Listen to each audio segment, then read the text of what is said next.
me dijo que le dio todo lo que es índice, matriz, insumo, producto, medición de la pobreza.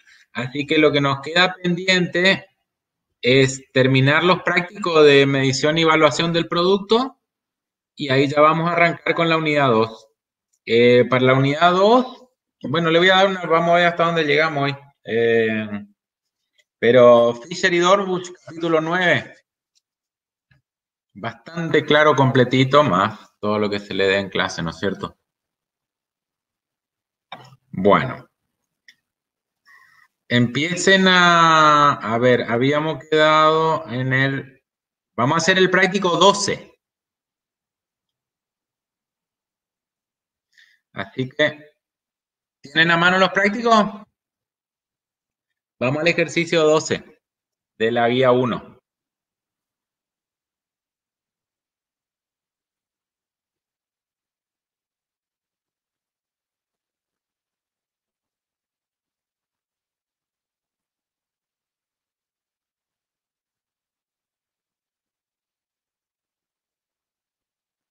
Bueno.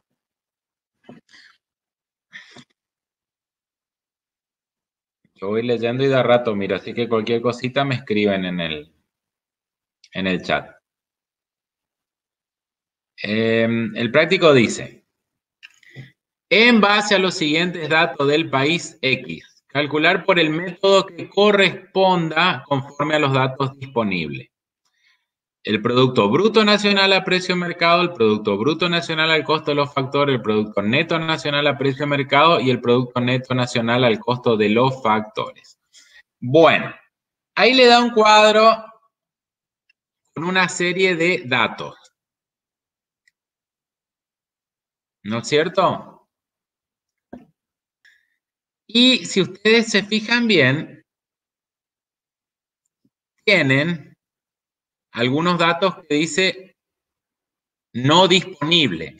¿Esto qué es lo que quiere decir? Que el dato existe, pero que en este momento no se tiene idea de a cuánto corresponde. Entonces, a ver, repasemos. ¿Qué método teníamos para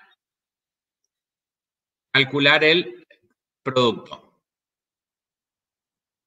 El método del gasto, ¿no es cierto? Que partíamos de los componentes de la demanda agregada, el método del valor agregado y el método de la producción, ¿no es cierto? Ahora,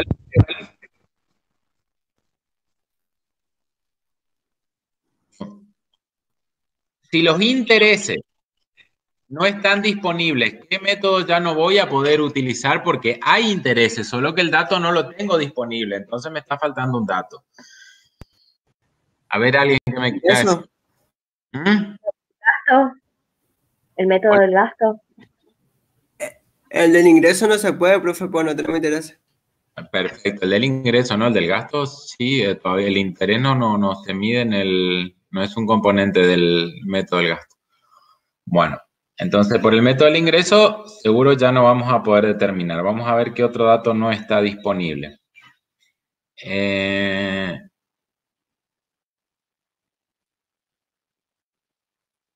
La inversión privada bruta interna. ¿Y ahí qué método no vamos a poder utilizar?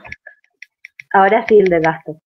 Perfecto, bien. Bueno, entonces el método que vamos a usar es el método del valor agregado. ¿Qué tenemos? El método ustedes saben qué es.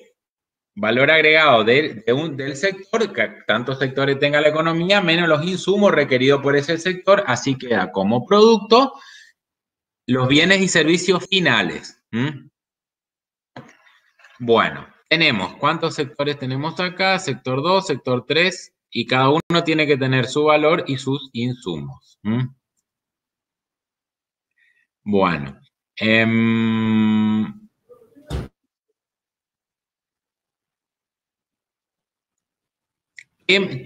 ¿a qué resultado llegamos con esto?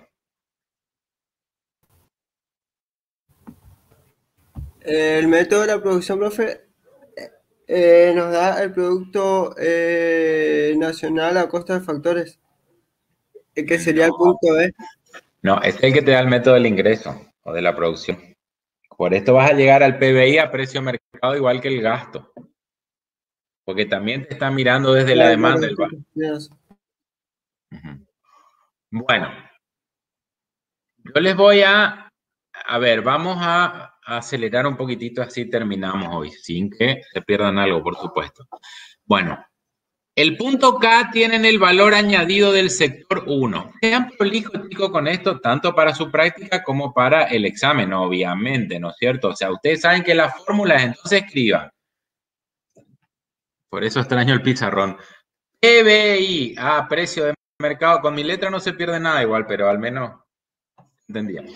PBI a precio de mercado, o sea, escriban el nombre del método. PBI a precio de mercado es igual a ver qué me pusieron acá. Bueno, el número 2, sí. PBI a precio de mercado es igual a el valor final del sector 1 menos los insumos del sector 1. Entre paréntesis, así queda más prolijo. Más el valor final del sector 2 menos los insumos del sector 2. Más el valor final del sector 3 menos los insumos del sector 3. Y así sucesivamente tantos factores, que me pongan así, ya sé que, o lo pongan como fórmula general, valor final del sector N menos insumo del sector N.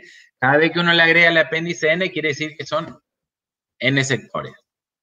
Bien, entonces, en el punto K dice valor añadido del sector 1. Quiere decir que ahí ya se resolvió cuánto era el valor final y se le restaron los insumos. Entonces tienen 875 pesos en principio del sector 1.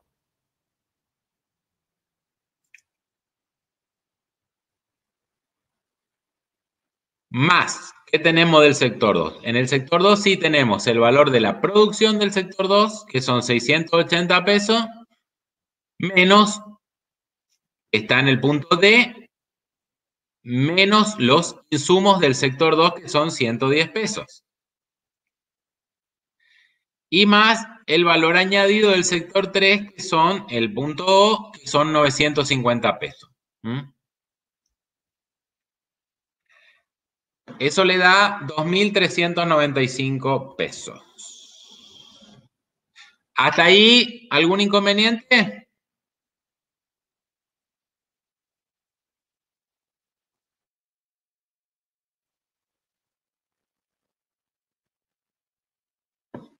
Espera un segundito, a ver si alguien no me dice nada. Continúo.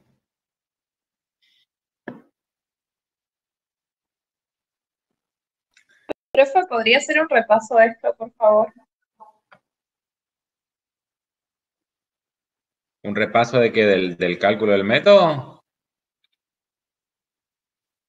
Sí, profe, por favor. Ay, chicos, yo ya le di, tenía que haber repasado para hacerlo práctico, no quiero, pero bueno.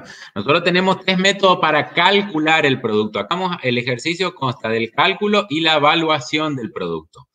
El primer método es el método del gasto, que consiste en sumar los componentes que van a la demanda final. Consumo más inversión más gasto, más exportaciones menos importaciones.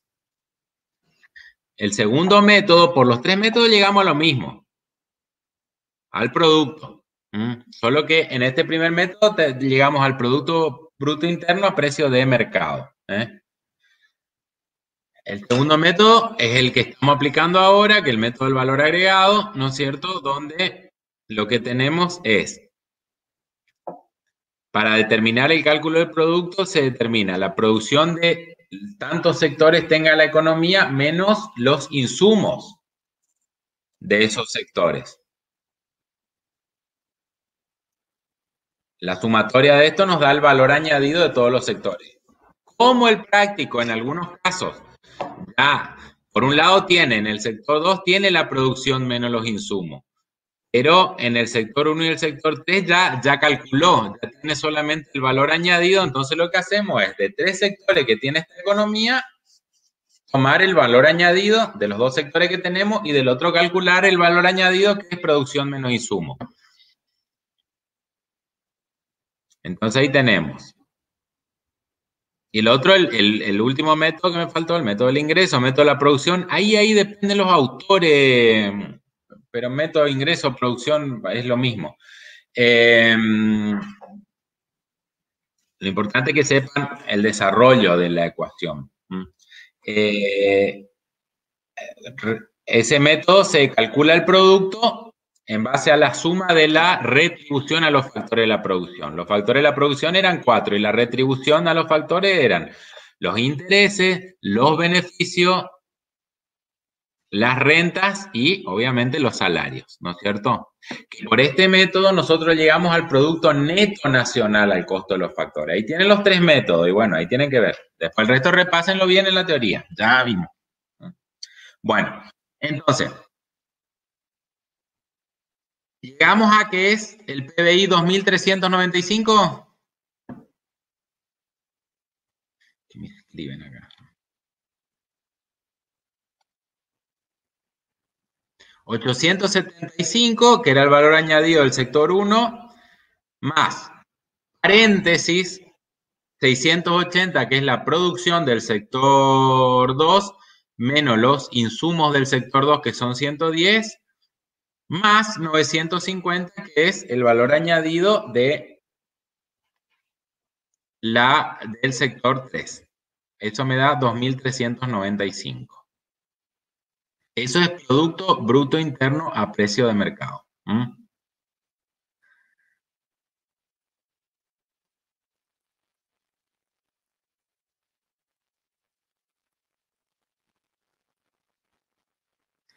Ahora vamos a determinar el Producto Bruto Interno. En este caso, pero particularmente les hago esta aclaración, en este caso particular, entre Producto Bruto Interno y Producto Nacional no tenemos diferencia porque no tenemos las remuneraciones netas, los factores del exterior acá. Así que tómenlo como equivalente, ¿sí? Bueno, del Producto Bruto Interno o Producto Bruto Nacional a precio de mercado, para llegar al Producto Bruto al costo de los factores, ¿no es cierto? Para llegar al costo de los factores, ¿qué tengo que hacer? O sea, una cosa es cuando la empresa lo termina de fabricar, y otra cosa en un determinado valor. Y tiene otro valor cuando yo voy y lo compro en la góndola. ¿Cuál es la diferencia de valor ahí? Que ya lo vimos en la clase pasada. Los impuestos netos de subsidio serían. Esa es la diferencia. Yo quiero ir y comprar un kilo de pan. El fabricante entregó el pan a 100 pesos, pero yo lo termino pagando 121 pesos. ¿Por qué 121 pesos? Porque le agrega, vamos a poner factura, alícuota general. Igual no, esto no es impuesto, así que no se vayan, tampoco le vamos, no le vamos a estar pidiendo que ustedes adivinen. Entonces lo que entonces lo que yo estoy pagando es el valor del producto en sí, ese es el producto más los impuestos que se le agregaron para el sostenimiento del fisco. Pero también puede ocurrir el caso de que por algún interés, tenga el Estado subsidie determinado. Esto es muy común en lo que es la parte de tarifas públicas, ¿no es cierto? Los famosos subsidios a la luma en el centro del país. De golpe, la producción de energía eléctrica fue de 1.000 pesos para una casa, 3.000 pesos. Pero en la boleta terminan pagando, de los 3.000 pesos pagan 1.000. ¿Y por qué eso? Porque dice una parte que está subsidiada. El valor creado es 1.000 pesos, es 3.000 pesos. Lo que quiere recibir el que produce eso son 3.000 pesos. Pero una parte paga el consumidor, que son 1.000 pesos, y lo otro el Estado le da en forma de subsidio. Por eso es impuestos indirectos neto de subsidio. Se saca lo que distorsiona el valor del producto en sí. ¿Entendió?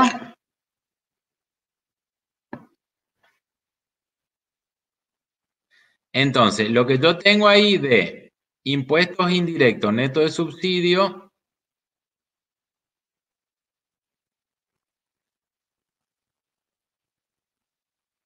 déjenme mirar.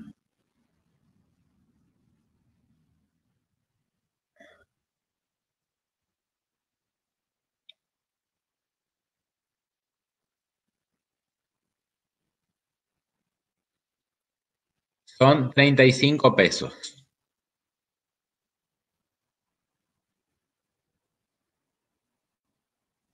El punto I.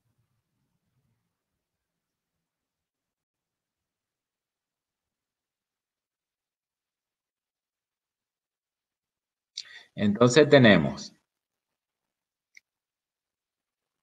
esperen que,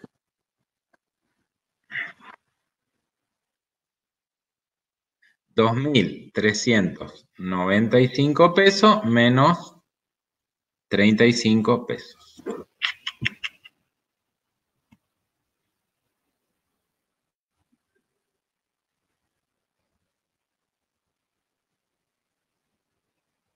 Un segundito. No me queda tanto en la memoria. Entonces.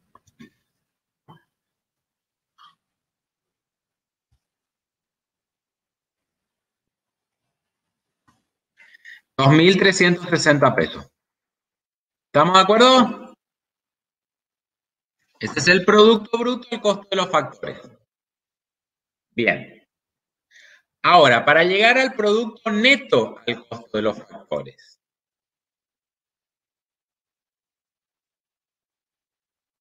¿Qué tengo que restarle?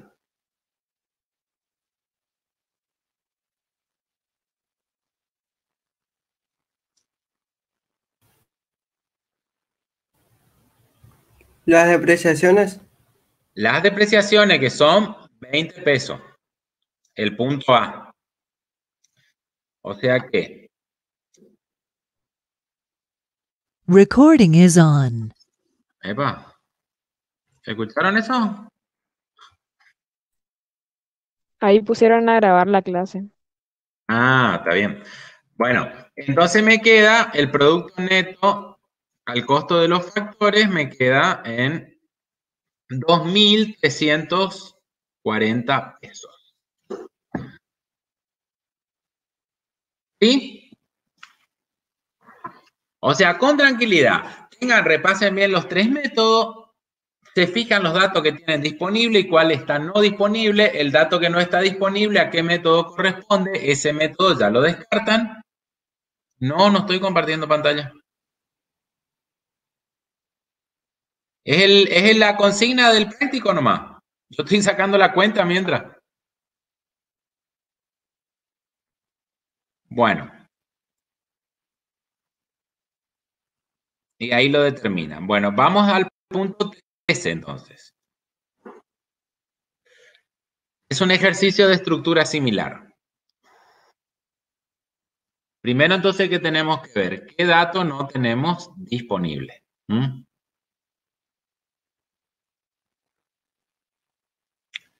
Primero, el valor añadido del sector 1, el punto F, es un dato no disponible. Entonces, ya el método del valor agregado no vamos a poder utilizar, ¿no es cierto? Ahora, otro dato, porque tenemos más datos, otro valor añadido también tenemos, así que tampoco vamos a poder utilizarlo. El consumo privado es un dato no disponible. Entonces, ¿acá qué va a pasar? Acá No se va a poder utilizar el método del gasto. Perfecto. Entonces vamos a ir por el método de el ingreso. Bien. ¿Qué tenemos ahí?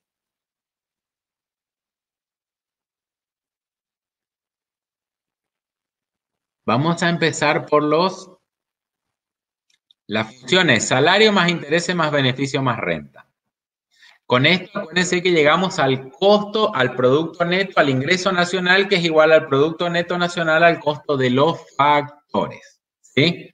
Bueno, ¿qué tenemos de salarios? Sueldos y salarios pagados por el sector privado, ahí tenemos 400 pesos. Ese es obvio que es parte de la retribución. Pero también tenemos en el punto I sueldos pagados por el gobierno. ¿Qué les parece? ¿También es una retribución al factor de la producción?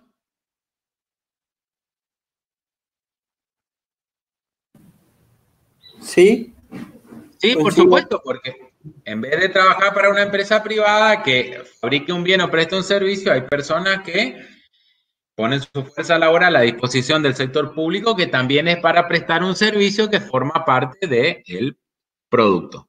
Por eso el gasto público está incluido dentro del producto, porque son bienes y servicios producidos. En realidad no se evalúan a valor de mercado, sino al costo, porque en principio, por excelencia, los servicios públicos son gratuitos, pero que sean dados gratuitamente no quiere decir que no tengan un costo, o sea, que no tengan un valor. Es como si estuvieran subsidiados al 100%. El caso de la seguridad, la educación gratuita, la salud gratuita, en la parte que es gratuita. Eso tiene un costo y hace al producto. Que sea gratuito no quiere decir que no tenga valor. Tiene un valor al servicio de policía que la retribución se le paga. El gasto en indumentaria, en armamento, eso se paga y todo eso genera un servicio que se brinda gratuitamente a la... Uy, ¿qué escribieron ahí?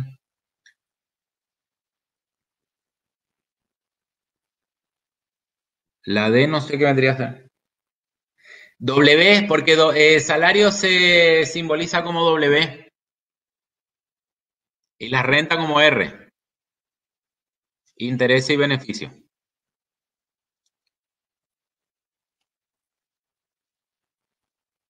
W y RB.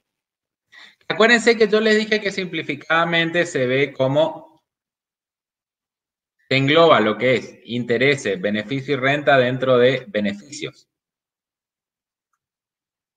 Y W como salario, sí, por supuesto. Bueno. Ah, perfecto. Bueno, sí. Ya mira, esperen que saqué para hablar con ustedes. No sé por qué cuando hablo tengo que dejar de mirar. A ver, déjenme ver. Entonces, por un lado tenemos, como salario tenemos el punto D y el punto I. Sí, 400 más 138.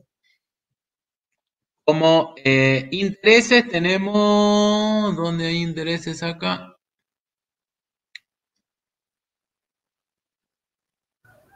En el punto B, profe. Intereses 40.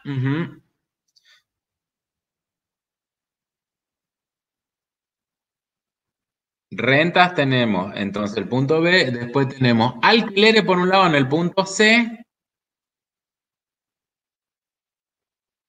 y rentas. A ver, este es un práctico, yo les comento algo, no se vayan a preocupar, si aparece algo más, una parcería, eso, no. Esto es simplemente para que analicemos, veamos bien los conceptos. Alquiler en general se utiliza más para los predios urbanos y renta para los predios rurales, pero no se vayan a preocupar que en los exámenes no le vamos a estar preguntando ni la diferencia, aparte lo que se le da es eso, renta. Lo que uno quiere es que ustedes sepan aplicar el método. No. Por eso acá está bien desagregado los efectos de que ya fijen bien los conceptos. Entonces acá tenemos alquileres por un lado y renta por el otro.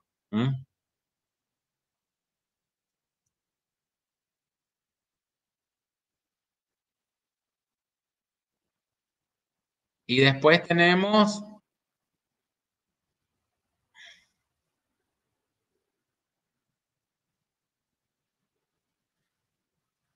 beneficios, el punto A, beneficios no distribuidos. Y el punto Q, beneficios distribuidos. ¿Qué significa esto? Los beneficios no distribuidos son ganancias que las empresas no le entregan a los accionistas, ya sea por disposiciones legales, estatutarias o por disposición voluntaria. No, esta ganancia la vamos a retener para generar una nueva inversión o para hacer la reserva legal, etcétera, etcétera. O sea, el valor se generó, ese valor se correspondió con un beneficio, solo que ese beneficio después no se entrega. Pero en realidad, acá, acuérdense que se utiliza el método de lo devengado.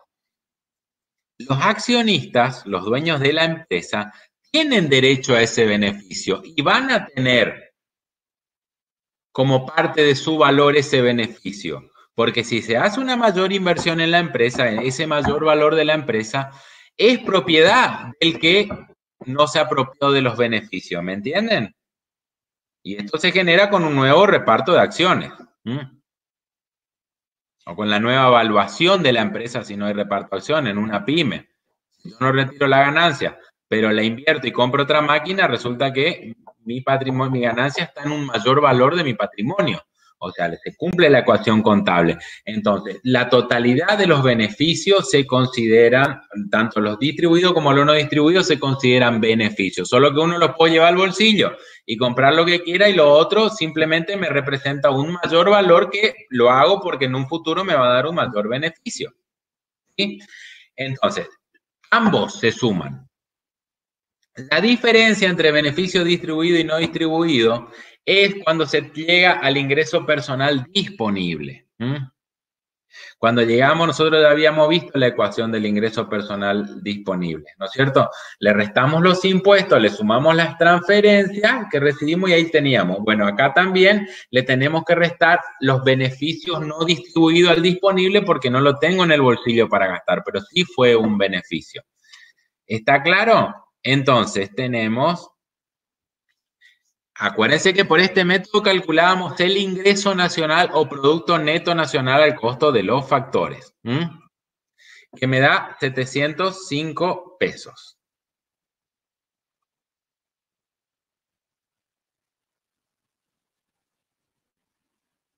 ¿Alguna pregunta?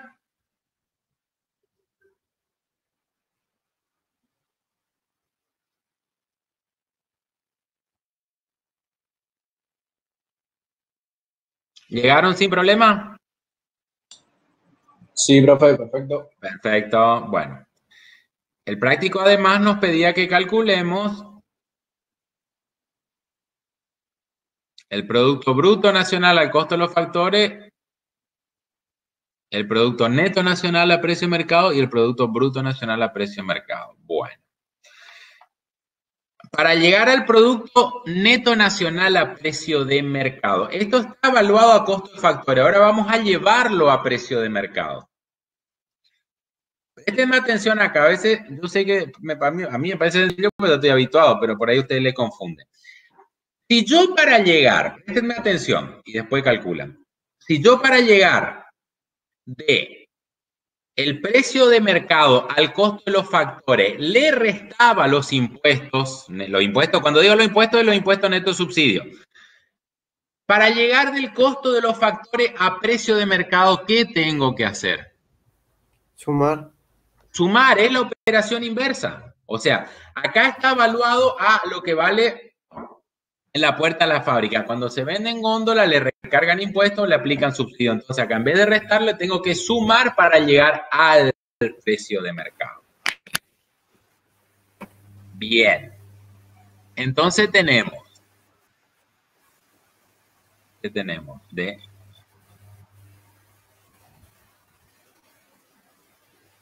impuestos directos, no. Hay alguien que tiene un micrófono medio ruidoso. Please. Ahí está. Bueno, los impuestos directos no, son impuestos indirectos. Los impuestos directos afectan directamente a la renta personal, o sea, afectan el ingreso disponible, pero no hacen, los impuestos indirectos son los impuestos que se pueden trasladar al precio del bien. Por eso dice impuestos indirectos neto de subsidio. Si se trasladan al bien, esto es lo que hace la diferencia entre que yo pago 100 pesos, o sea, que entre que vale 100 pesos para el fabricante y yo terminé pagando 121 porque se le cargó la alícuota general de IVA. Entonces, los impuestos directos, una vez que yo tengo mi ingreso nacional, entre mi ingreso nacional y mi ingreso disponible, le voy a tener que restar los impuestos directos. Entonces tenemos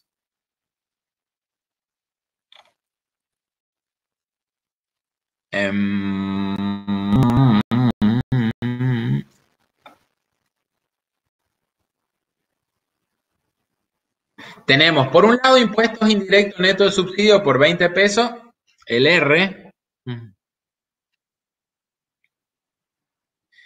Y el punto ñ, las contribuciones patronales al sistema de seguridad social, que son los aportes que los empresarios hacen por el trabajador, y que por ende se trasladan al precio del bien. Entonces tenemos los 705 ¿En qué pesos. parte iría eso, profe? ¿En la parte de los impuestos indirectos? Sí, igual no se preocupen, es el único práctico que tiene porque es como para que ustedes vean algunos conceptos. Después le llamamos simplemente impuesto indirecto. Son indirectos, ¿por qué? Porque se supone que el trabajador, el empresario, una vez que, como tiene que cubrir sus costos y dentro del costo de la mano de obra están los aportes patronales, entonces lo que hace es ese valor lo traslada al precio del bien, pero esa parte del precio del bien es el impuesto que pagó. Entonces, ahí tenemos 705 pesos más 20 más 28.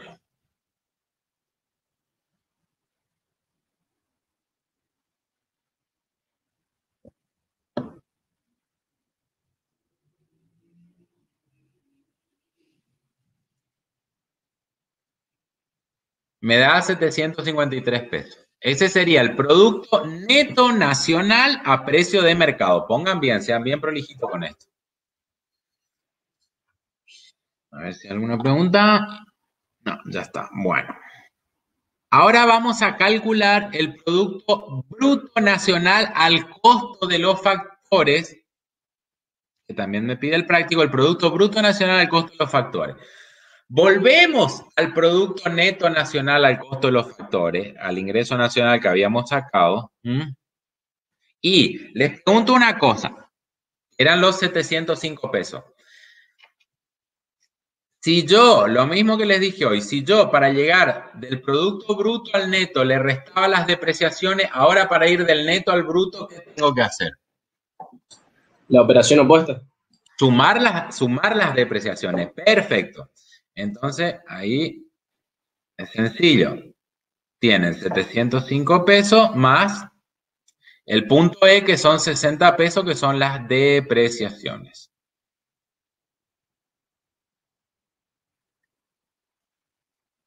Y ahí tienen, cuidado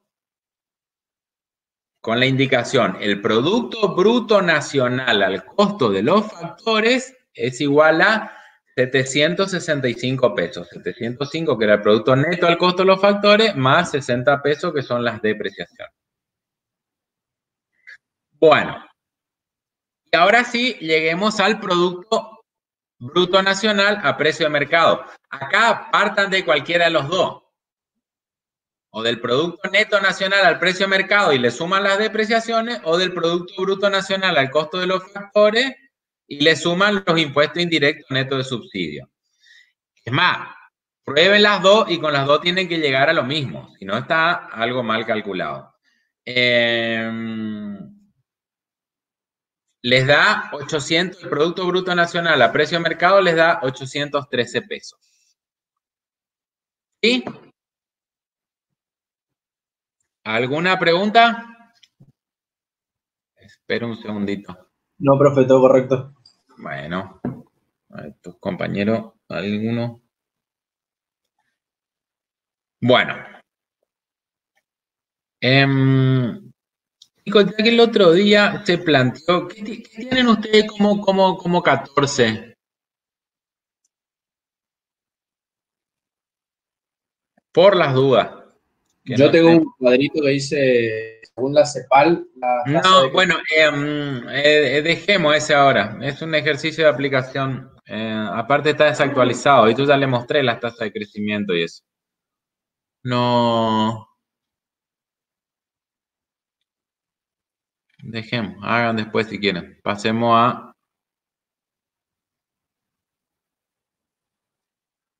al ejercicio 15.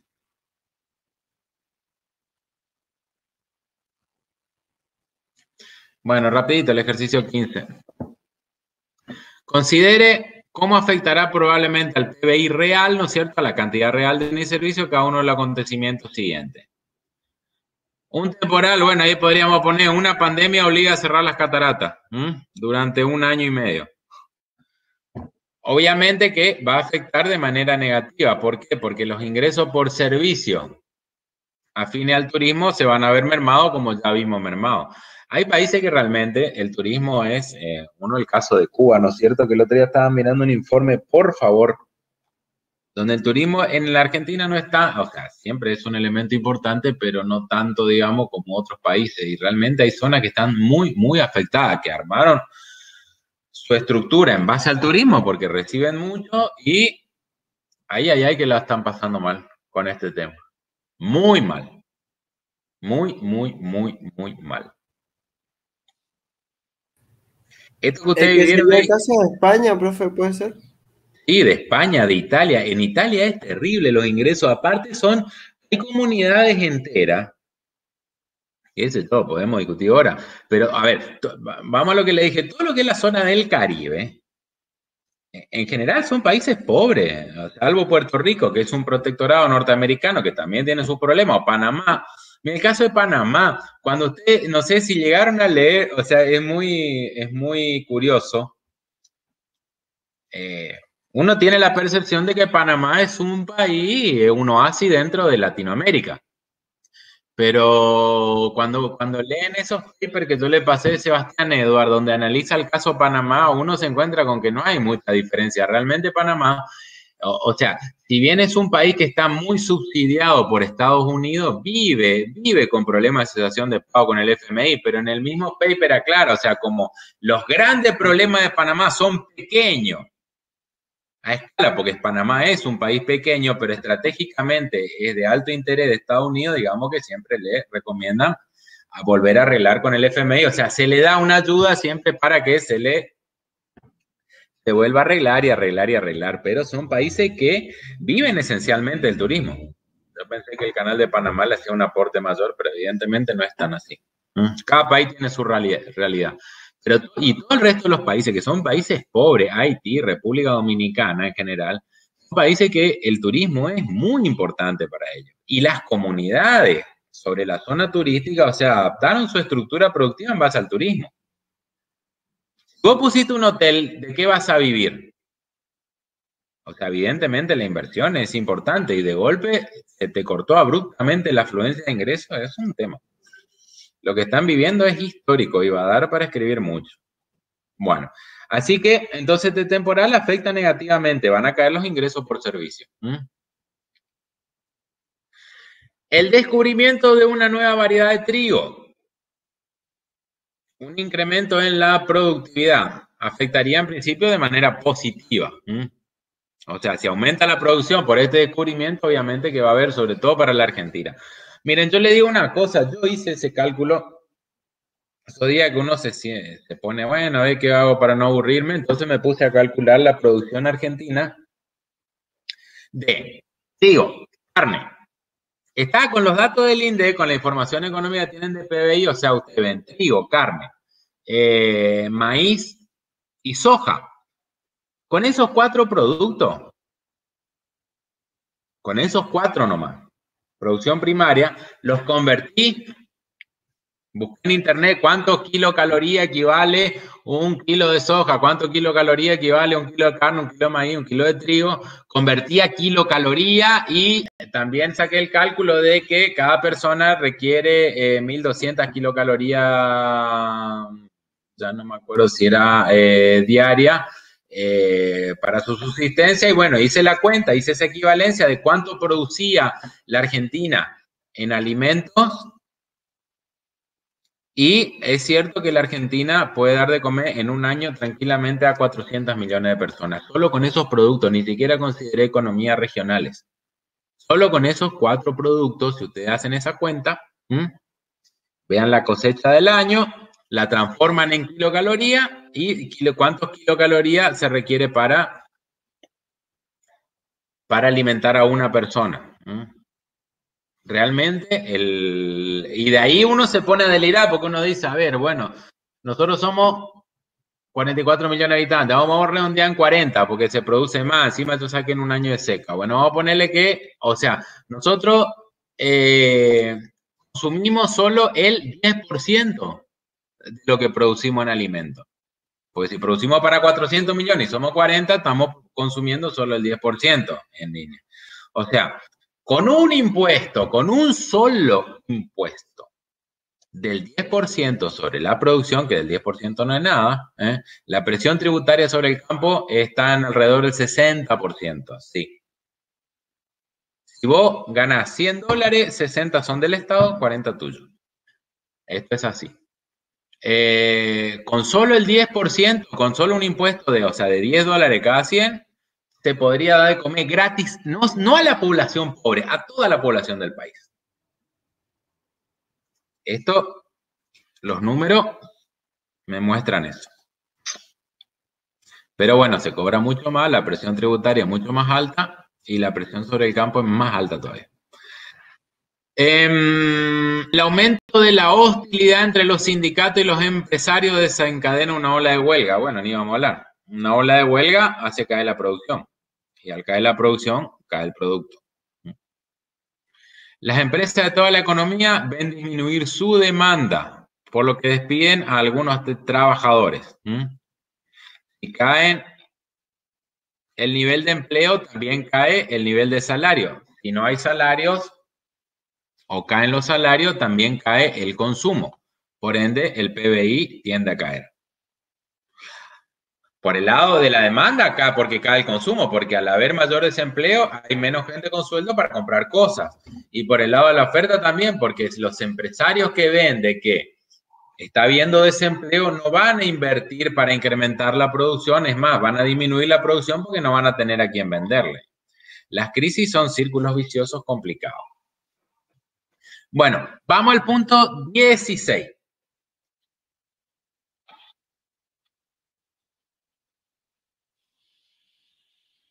Yo quisiera hoy sí o sí terminar y si puedo avanzar un poquito más. Bueno, espero que ya se termine. Bueno. Punto 16. Supongamos que contamos con información para una economía que está formada por 3 empresas. Y ahí tienen el cuadrito, ¿no es cierto? Autos, acero y bienes durables. Estas son las 3 empresas. Cada una con sus datos, ingresos por venta, gasto en salario, compra de acero y las ganancias de la empresa. Bueno, se pide, usando el valor final de los bienes, ¿cuál es el PBI?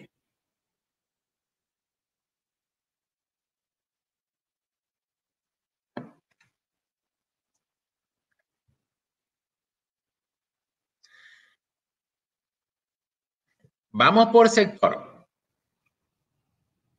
¿Cuál es el valor final de autos? Les pregunto. ¿Cuál es el valor final que genera el sector autos? ¿Autos por cuánto valor produce según ese cuadro? ¿Y 1000, profe?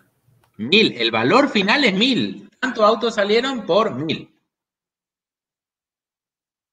Bueno.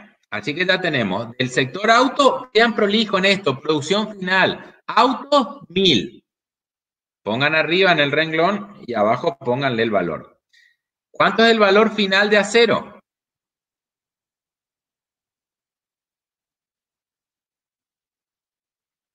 Cri. Fíjense 400. que 400. lo que pasa es que ahí está el tema. Fíjense que acero tiene ingresos por venta por 400, pero ese acero lo compra autos, que es otro sector. Entonces no es un valor final, no va a la demanda. El valor final son los bienes que van a la demanda final. No fue ni a consumo, ni a inversión, ni a gasto, ni a exportación. Fue como insumo de otro sector. Entonces un valor intermedio. Son bienes intermedios que se ocupan para producir otros bienes. Entonces, la producción de acero no tiene producción final porque la totalidad se ocupa como insumo de otro sector. O sea, la pregunta que se tiene que hacer acá, ¿es final o no es final? ¿Cuándo yo sé que es final? ¿Cuándo va a la demanda final? Cuando es utilizado para consumo, inversión o gasto. Yo sé que esos autos, ahí no me dice, En principio. No, yo sé, hay auto por 1000. ¿Cómo yo sé que hay auto por 1000? Y porque en la concesionaria al final terminaron 1000 pesos en auto. Si lo compra un particular va a ser consumo, si lo compra el Estado va a ser gasto público, si no se venden, acuérdense que ¿qué pasaba? Era inversión no planeada para el otro periodo, si lo compra una empresa va a ser inversión efectiva del periodo. Entonces, pero acero yo no voy a encontrar en ninguno de esos componentes de la demanda final, no es inversión porque se vendió, no quedó en stock. No lo consumió la gente, no lo consumió el Estado, sino que fue como bien intermedio, porque ahí dice... ¿Cómo yo sé eso? Y porque ahí está diciendo que el sector autos compró acero y el sector acero, el valor es exactamente el mismo. Si el valor fuera distinto, estaríamos hablando de otra cosa. ¿Quedó claro esto? Esto quiero que les quede claro y quiero que me digan que entendieron. PBI es bienes y servicios finales. Y si yo recuento, fíjense lo que pasa acá, si yo recuento en principio con esos dos sectores, yo podría estar diciendo, mi PBI son 1.400 pesos. Bueno, a ver, ¿dónde está el valor de esos 1.000? ¿Dónde están cosas por 1.400 pesos? Y miro que hay un auto que vale 1.000 pesos. Y el acero no está dentro del auto, pero yo al contar el auto, al evaluar el auto, ya lo evalué en 1.000 pesos. Ya tiene incluido. Es lo que yo le explicaba de las ruedas. O sea, yo no puedo contar 4 ruedas por un lado, un chasis por el otro, un motor por el otro. Y después encima sumarle un auto. Lo que hago ahí es duplicar. Y el PBI son bienes y por eso son bienes y servicios finales. Y para no duplicar el valor, lo que hago es restarle al valor final el intermedio. En este caso, no hay valor final de acero, porque todo lo que produce acero va como intermedio de otro. ¿Quedó claro? ¿Hay algunos que me contesten? Sí, profe, quedó claro, sí. Perfecto. Por favor, chicos, estas Sí, cosas. profe, se entendió. Bien, bien, bien. Seguimos, entonces. Y bienes durables, lo que yo veo ahí, bienes durables son bienes que duran más de un periodo, no aclara, así que no vamos a entrar a... Es, por ejemplo, maquinaria, que no se agotan en un primer uso. Y como ahí no me dice que esos bienes durables fueron a ningún otro sector, se supone entonces que fueron o a la demanda final o están ahí hechos para dispuestos a venderse. Si no se vendieron, son inversión no planeada. Así que de cualquier manera son componentes de la demanda final. Entonces, el producto de esa economía son 1.000 pesos más 200, 1.200 pesos. Por el valor, usando el valor final. Ahora vamos al punto B. Calcule el valor agregado por cada una de las empresas. Producto, valor agregado son conceptos, ingresos son conceptos similares. Vamos a ver acá, solo que lo que cambia es el método de cálculo. ¿Cuál sería el valor agregado por cada una de las empresas? El valor agregado de autos, ¿cuál sería? Producción final es 1.000, pero él no generó todo el valor de 1.000. Una parte lo compró al otro sector, que son 400 pesos. Entonces, 1.000, y pónganlo así, escriban así, valor agregado sector auto es 1.000, que es su producción, menos 400, que son los insumos. Como vimos en el práctico anterior, me da que el valor agregado por auto son 600 pesos.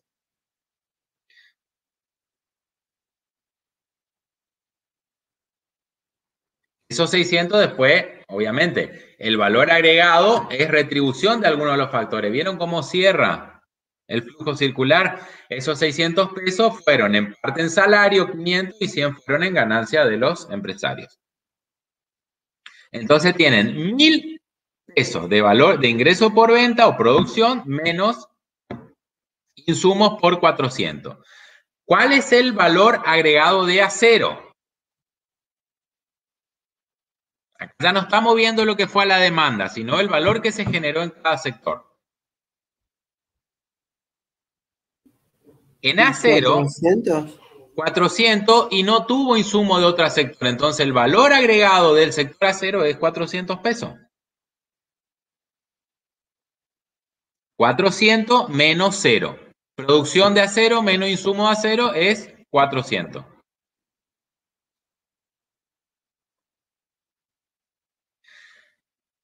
En bienes durables veo la misma situación. Se produjo valor por 200 pesos, pero no ocupó insumo de otro sector. Entonces son 200 menos 0.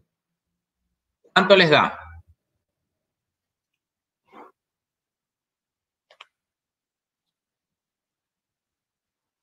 ¿Qué valor les da? Pregunto. ¿Y 200? 1200. 1200. Por cualquiera de los dos métodos, el resultado es el mismo. En uno estoy mirando lo que fue la demanda final y en el otro cuánto produjo efectivamente independientemente del destino cada sector. Pero lo que produjo de valor cada sector. Y lo que produce un sector es lo que genera menos lo que su valor total menos lo que el valor que generó el otro. Que en este caso lo único que estaba generado en el otro sector es a 0. Entonces tenemos 1000 menos 400, que es el valor agregado por auto, más 400 menos 0, que es el valor de A0, porque no tiene insumo, y 200 menos 0, que es el valor de bienes durables, 1200 pesos. Bueno, ¿cuál es el valor total de salarios de esta economía? Ahí es fácil. 1000 pesos, profe. Sí, 1000 pesos. ¿Y qué pasa ahí? El valor de salario es una cosa. El PBI es igual al valor de la retribución total a los factores. ¿Qué me faltaría ahí para llegar al producto?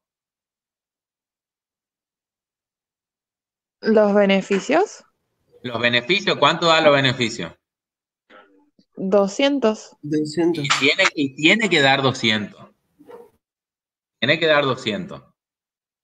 Entonces, fíjense que como el valor que se generó es igual a la retribución que tuvieron los propietarios de los factores de la producción en este caso. 1000 pesos tuvieron los trabajadores y 200 pesos tuvieron los empresarios por haber generado, ¿cuánto? 1200 pesos de valor. Mirando de cualquier manera que la miren. Si miren por lo que fue a la demanda final, 1200. Si miren por el valor agregado cada uno, 1200. Bueno. ¿Qué porcentaje del PBI es apropiado por los ingresos? Bueno, esa cuenta es 1000 sobre 1200, o sea, los ingresos laborales son 1000 sobre 1200, el 83%. ¿A qué viene esto? Lo que pasa es que este ya es un concepto bastante viejo. Estaba muy en boga en los años 60, 50, donde decía que, incluso es medio lema de uno de los partidos políticos, de que la armonía social se da cuando existe, o sea, la mayor equidad en la distribución del ingreso, lo cual debería ser garante de la paz social, se da cuando el 50% del ingreso se lo llevan los trabajadores y el 50% los empresarios. El 50% total de la torta. Obviamente, per cápita, los trabajadores son menos, así que no es que un empresario va a ganar lo mismo que un trabajador, no es eso, es la mitad de la torta, porque así se habla, de la mitad de la torta que se la lleven los empresarios y la mitad de la torta. Entonces, ahí viene toda la puja esta sindical de decir, bueno, nosotros, a ver, una cosa, acá se genera precio, si yo pujo por los salarios y aumento los salarios, llego a un punto de que, bueno, tengo mayor participación en el ingreso. Y si ahí se aumentan, o sea, miren, en la Argentina la puja distributiva es un tema, o sea, la conflictividad social. Esto viene, a mí me llamó la atención la otra vez, encontré un libro ya les dije, de Zurrile, que lo escribió en los 60, o sea, donde hablaba política económica en una sociedad conflictiva. Y siempre, o sea, en la Argentina a partir de los años 40 empieza fuertemente, como en pocos países, en todos los países hay, o sea, hay algo que ustedes van a ver en Mankiw, está establecido, o sea, todo lo que nosotros vemos en macroeconomía, o sea, parte de que en macroeconomía se parte del supuesto de que los mercados están en competencia perfecta. O sea, consumo, inversión, gasto, todo está bajo el supuesto de que hay competencia perfecta. Así se van a mover los precios, las cantidades, operan como en competencia. Este es un supuesto de todos los modelos macro. El único modelo que tiene la excepción, pero no voy a andar mucho porque ya lo vamos a ver, es el del mercado de trabajo. En el mercado de trabajo se parte de que no hay competencia perfecta, por eso se admite, inclusive en los modelos, la legitimidad de los sindicatos. Los sindicatos son los representantes de los trabajadores que son los que negocian los salarios. ¿Por qué? Porque es muy desigual la puja. O sea, si un empresario negocia, este es el supuesto, ¿no es cierto? Es el espíritu. Ahora el otro día me enteré que en Amazon, por votación, los empleados renunciaron a crear un sindicato. El mundo está cambiando. Cosa en Argentina sería complicado que pase esto. Tampoco no sé si sería conveniente ir de un extremo al otro. O sea, el tema da para mucho. El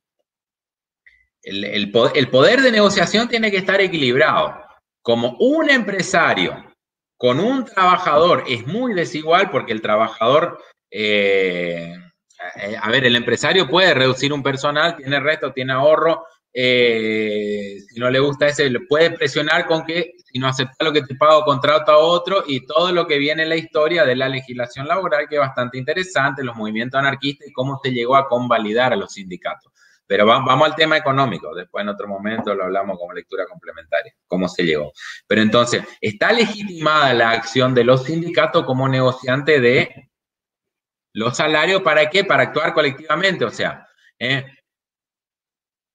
hay competencia perfecta cuando son mucho, cuando hay igualdad de fuerzas. Hay un solo empresario por miles de trabajadores, obviamente le agarra a cada uno por separado. Mirá, si vos no aceptás lo que yo te pago, te echo.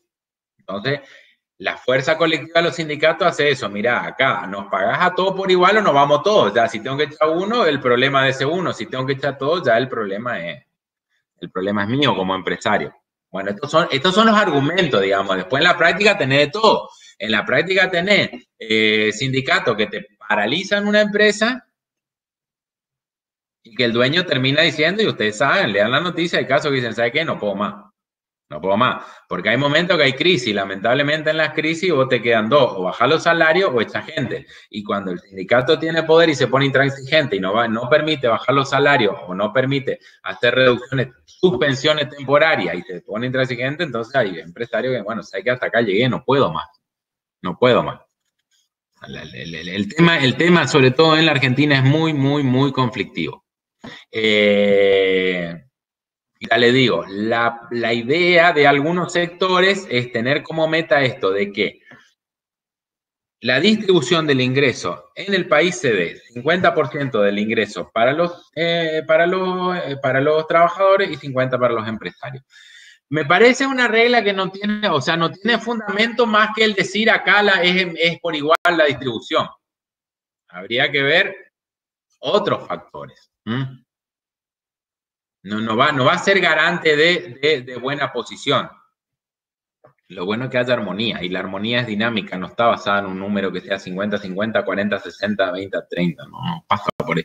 Por eso yo le decía ya en la primera clase, o sea, a mí el índice, el coeficiente de Gini, que es el que mide la desigualdad en sí de ingresos, para mí no es un problema. El problema son cuando los deciles inferiores, o sea, la gente que menos gana, o sea, la pasa mal y está bajo la línea de pobreza o la línea de subsistencia, que ya vieron lo que es.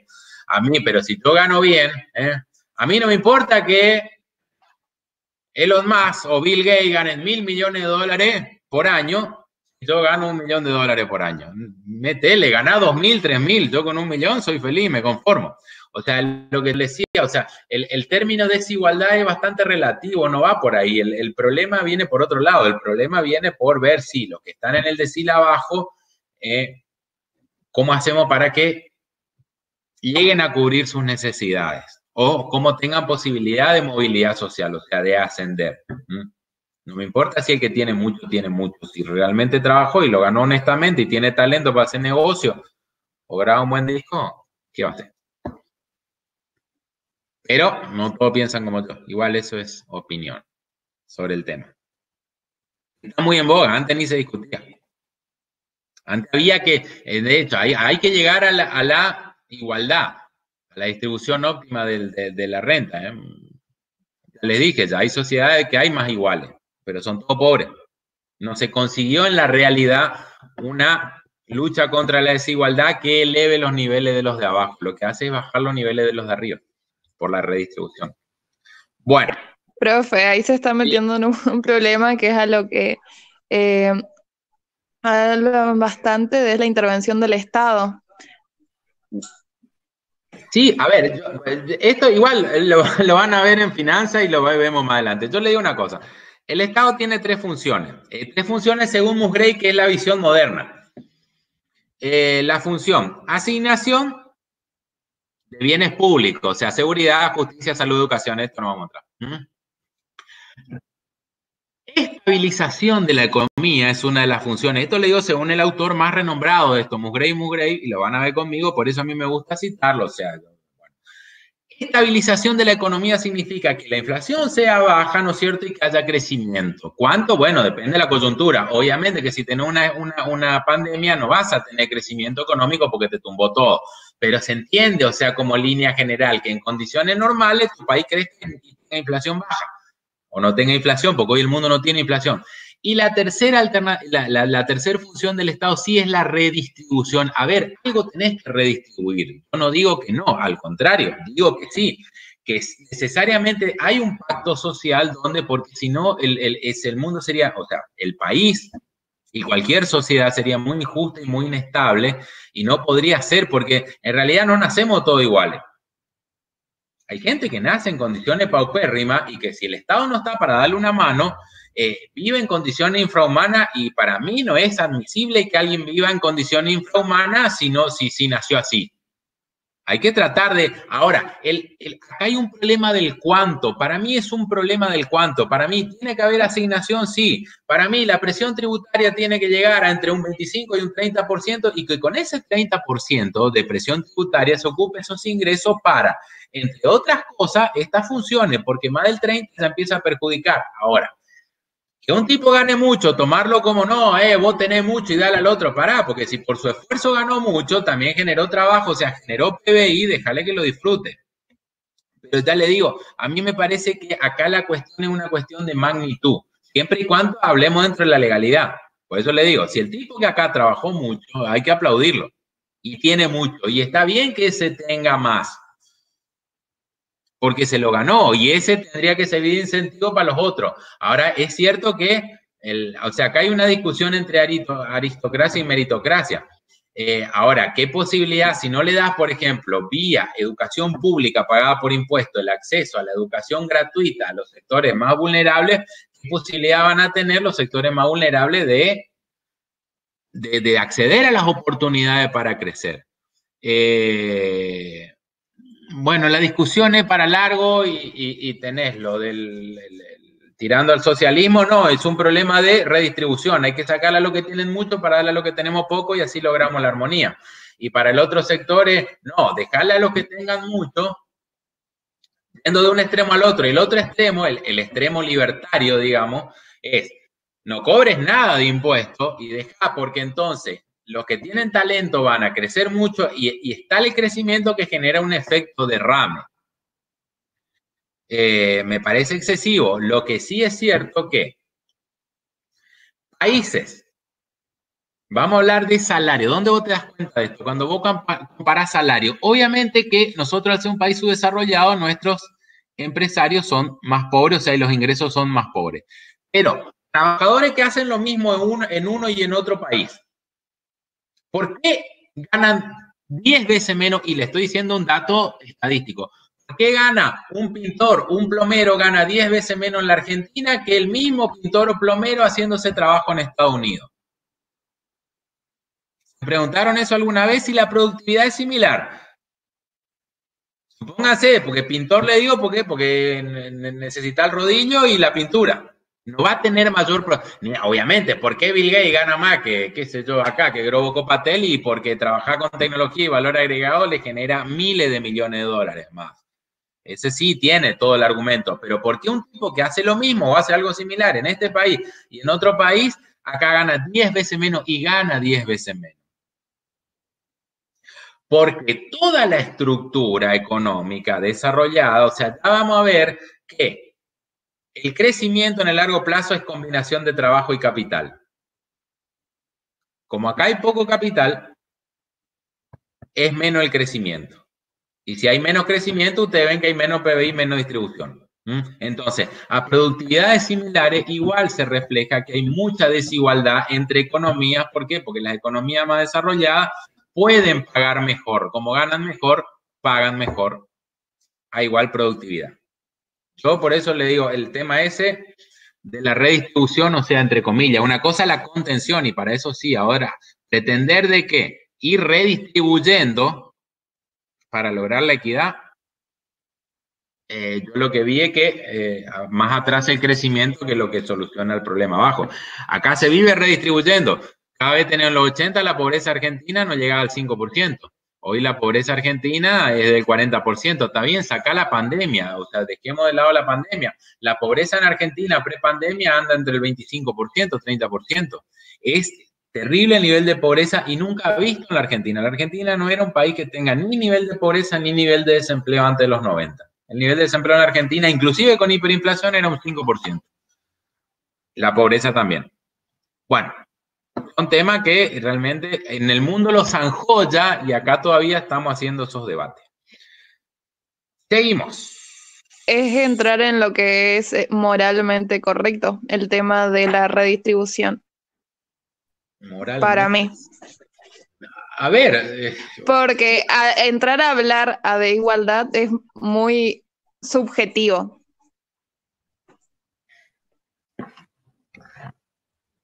La igualdad es objetiva.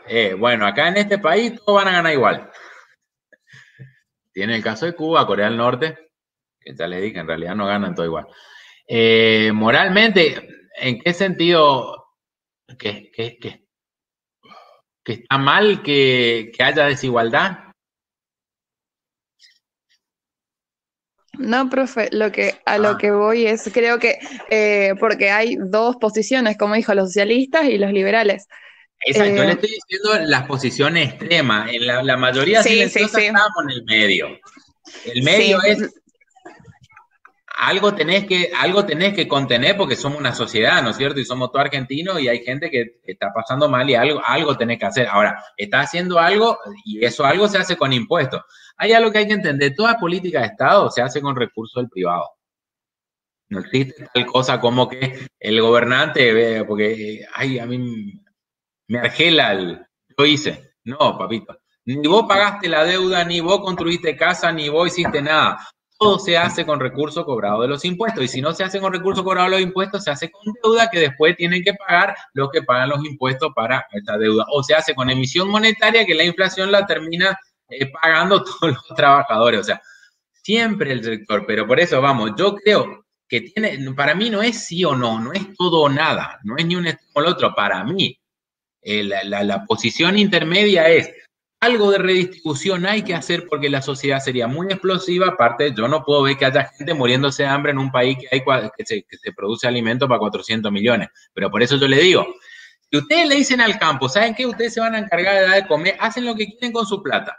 Pero ustedes se van a encargar de darle de comer a 40 millones de personas. Los tipos te van a decir, pero sí, papá, tomá, ahí tenés.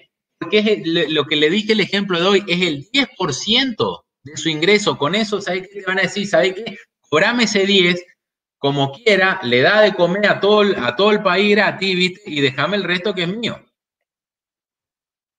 Yo creo que pueden pagar un poco más, pero no pagar. Cuando uno mira la presión tributaria, a mí me parece que el 60 es mucho.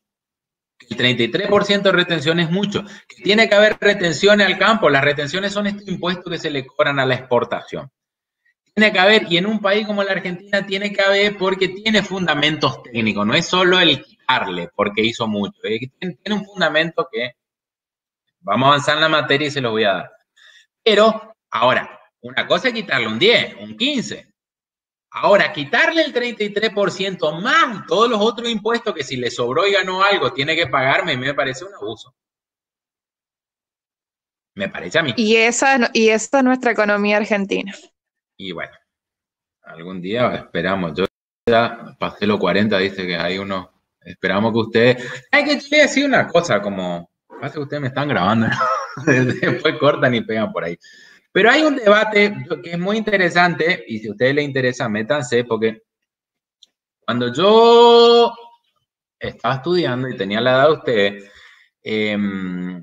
es más, también, o sea, todos nosotros de mi generación, y una generación antes que la mía, y una generación hasta un poco después que la mía, éramos progresistas, no socialistas, no ni comunistas, pero sí progresistas, ¿no? Redistribución, porque veíamos que la sociedad era muy injusta. Y realmente uno, la sensación que tenía en los 90 era de que de golpe el Estado estaba ausente y de que había gente que estaba creciendo muchísimo y que había mucha, y que la pobreza también estaba creciendo, entonces era algo, no es por este lado. Ahora, después cuando vos entras a mirar fino y vos decís, el problema fue de la convertibilidad o el problema fue que se ocupó mal lo que se recaudó, que la política no estuvo a la altura de lo que tenía que hacer para que no exista esa desigualdad. O sea, se hizo mal la administración pública. Entonces ahí uno se empieza a aclarar. Cuando uno se desideologiza, empieza a ser más objetivo en la mirada. Por eso, yo era uno de los que, como todo de mi generación, repudiaba a Caballo. Y realmente hoy lo miro, lo escucho, lo estudio. No comparto el tipo de cambio fijo, eso lo vamos a ver cuando veamos sector externo, van a ver, o sea, ¿por qué el 1 a 1, el 1 peso? Yo sigo no compartiendo porque se pierde competitividad por una serie de problemas técnicos. Ahora, realmente miro que fue porque él, que es el demonizado como el neoliberal, aparte no tiene nada que ver con el concepto neoliberal, es absurdo llamar, yo creo que ya les dije, a una política neoliberal cuando todos son neoliberales o nadie lo es. Porque una serie de indicaciones que todo el mundo la trata de cumplir o no la cumple nadie. O nadie las cumple en su totalidad. Entonces, llamar neoliberal, cuando yo le pregunto, y no, eso es neoliberal, ¿y qué es un neoliberal? Y no, porque eso quieren fundir la patria. ¿Pero qué fundir la patria neoliberal? A ver, explicamos, te van a ser profesionales. Espero, chicos, que al menos salgan entre la materia, sabiendo cuando viene, porque esa pancarta, ¿viste? Lean lo que fue el consenso de Washington. Es una serie de 10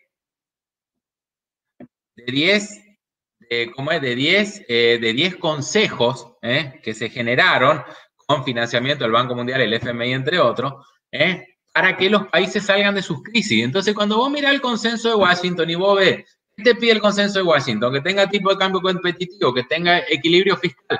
Ah, bueno, pero eso no es nada nuevo. Bueno, pero hacelo eso y vas a tener menos problemas. El consenso de Washington en ningún momento te dice esclavizar a los obreros, enriquecer a los empresarios, no hay nada. O sea, todo es técnico.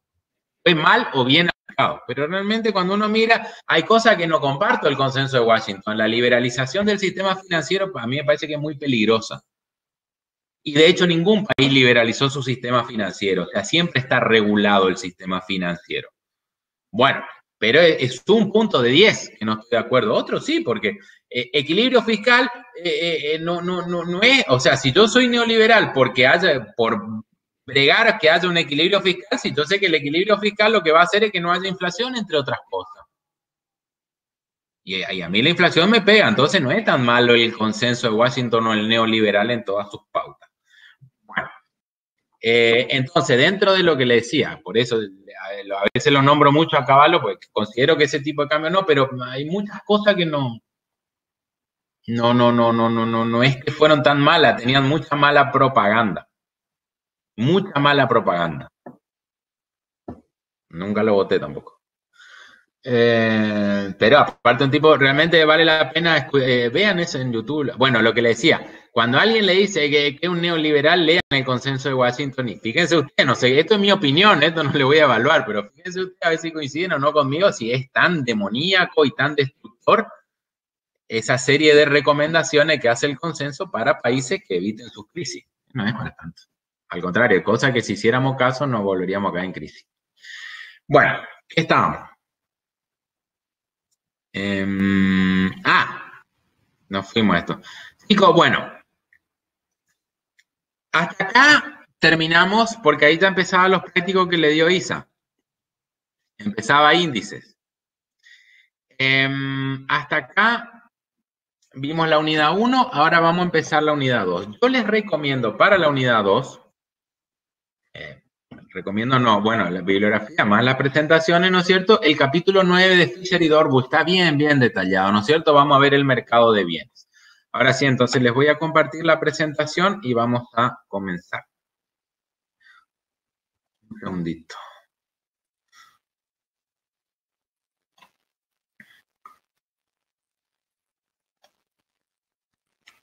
Mientras busco, les voy preguntando, ¿más o menos se entendió? Sí, profe, ¿se entendió bien? Sí, profe. Después Una pregunta. Sí. Nosotros con la profe Isa hicimos el 20, 21, 22, 23. Nos estaría faltando lo que vendría a ser del 17 al 19. ¿Eso nos queda de tarea o la profe ya, lo va a hacer sí. después? Si hicieron los otros, hagan ustedes ese. De última me hacen consulta después, ¿sí? Pregunten en el grupo. Pero porque esos son ejercicios, si ella les dio así, o sea, porque son ejercicios de índice y son sencillos, o sea, para hacer lo que hicieron con ella, si entendieron, estos son facilísimos. Si no, cualquier cosa, consulten. Pero ya no quiero darle, o sea, háganlo, lo van a poder hacer. Si hicieron los otros, lo van a poder hacer y si no, consulten. Pero quiero avanzar con el módulo A2. Acá está. A ver, vamos a... Bueno, chicos, por favor, les pido, repasen, vean bien los conceptos, PBI, cómo se calcula, los 3 métodos, qué significa cada uno. Ahora vamos a entrar a ver en profundidad. Es muy importante la bolilla 1 por todos los conceptos básicos para que ustedes entiendan los modelos. Vamos a hacer una breve introducción y ahí yo les voy a compartir pantalla. Bueno, les digo, para esto, básicamente el capítulo 9 de Fisher y Dorbu. También está en Blanchard, o sea, y le digo, Blanchard por ahí a veces es más digerible, pero este me parece que está más desagregado en Fisher y Dorbu. Compartir. ¿Se ve? Sí, profe. Bueno, arrancamos. Primero una breve introducción. Lo que vamos a ver es el primer modelo, el modelo renta-gasto. Un modelo muy básico y está basado en los supuestos keynesianos. Primero vamos a ver de qué hablamos cuando se habla de keynesiano. Esa es otra de las cosas que ustedes como profesionales también tienen que tener bien en claro. O sea, acá se simple, o sea, en la discusión social, o sea, no, este es keynesiano y es bueno y este es clásico y es malo. Lo que yo le iba a decir hoy que se me olvidaba. A mí me sorprende que desde hace un par de años es como que cambió porque los liberales eran algo rancio en la sociedad argentina, o sea, la avanzada era el progresismo.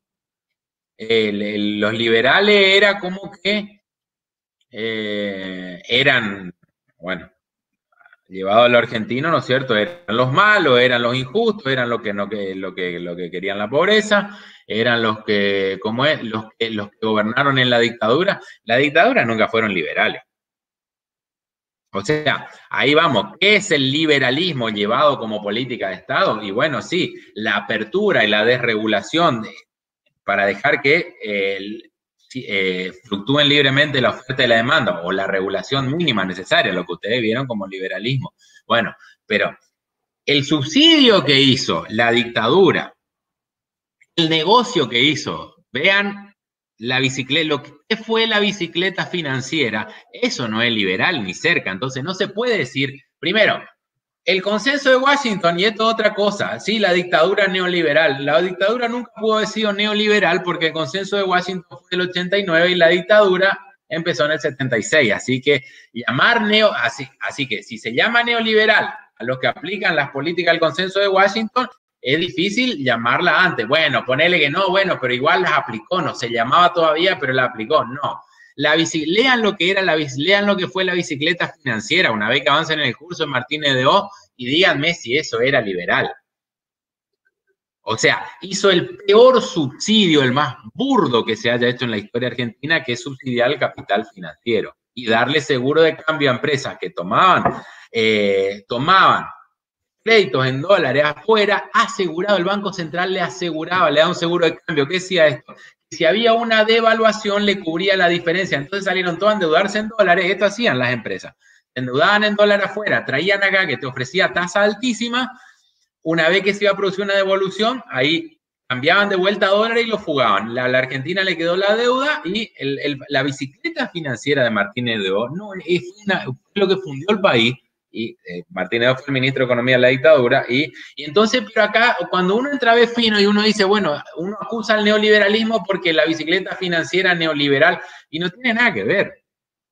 No tiene nada que ver. Fue totalmente regulado por el Estado, o sea, totalmente opositor al liberalismo, ¿no es cierto? Y fue un negocio de lo más ruinoso. Bueno, eso nomás le quería comentar. Entonces, lo que me gusta ahora es que realmente yo veo lo que ustedes ven, lo veo a Milei, lo veo, si viene medio bocón y a veces hasta medio maleducado, a veces bastante maleducado, pero digamos que uno ve que hay un montón de gente que lo sigue, y que se anima a decir, no, mirá, yo creo que, a ver, a mí me vendieron que este progresismo, que que esta redistribución del ingreso me iba a poner mejor, y la verdad que a esta altura más crece el Estado y menos crecimiento tengo y más pobreza tengo. Entonces, ¿dónde está el efecto positivo de ese avance del Estado? El Estado en promedio, durante los años 70, 80, 90, era el 25% del PBI. Hoy el Estado pasa el 42% del PBI. Saquemos la pandemia, 30 y pico %. O sea, más grande se volvió el Estado en términos de PBI y más pobre y menos crecimiento tenemos. Entonces hay algo ahí que no se condice con el discurso de cobro más impuestos para hacer más gasto público para que la gente viva mejor. O sea, los datos no me muestran que sea lo que el relato me vendía. Y estoy hablando de datos.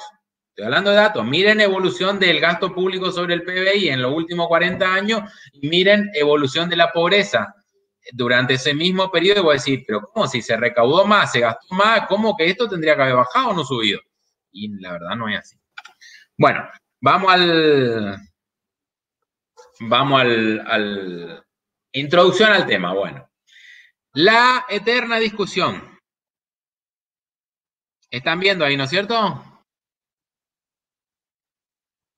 ¿Ven o no ven? A ver, uno que me diga.